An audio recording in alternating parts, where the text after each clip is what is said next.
മനുഷ്യസൃഷ്ടമായ ഭാഷയ്ക്കോ സങ്കല്പങ്ങൾക്കോ വഴങ്ങുന്നതല്ല സ്നേഹത്തിന്റെ സൗന്ദര്യവും ജീവനും. കാരണം സ്നേഹം വിനിമയം ചെയ്യപ്പെടുക അഗാധമായ നിശബ്ദതയിലാണ്. ആഴമൗനത്തിൽ അന്തർലീനമാണ് സ്നേഹത്തിന്റെ ഭാഷ. അസ്തിത്വം സ്വയം ആവിഷ്കരിക്കുന്നതും സ്നേഹത്താലാണ്.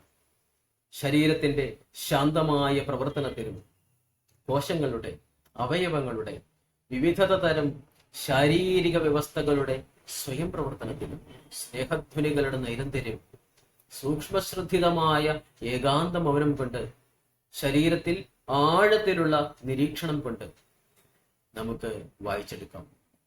അതുകൊണ്ട് സ്നേഹത്തിലേക്ക് അണയാനുള്ള വഴി എന്നത് സ്വന്തം ശരീരത്തെ തന്നെ ഏകാത്മകമായി ധ്യാനിക്കുക എന്നുള്ളതും സ്വന്തം ശരീരത്തെ തന്നെ അഗാധമായി സ്നേഹിക്കുക എന്നുള്ളതും ആണ്. അതുകൊണ്ടാണ് പറയുന്നത്, അപരനെ സ്നേഹിക്കുവാനുള്ള ഏറ്റവും നല്ല വഴി എന്നത് അവനവനെ തന്നെ സ്നേഹിക്കലാണ് എന്ന്.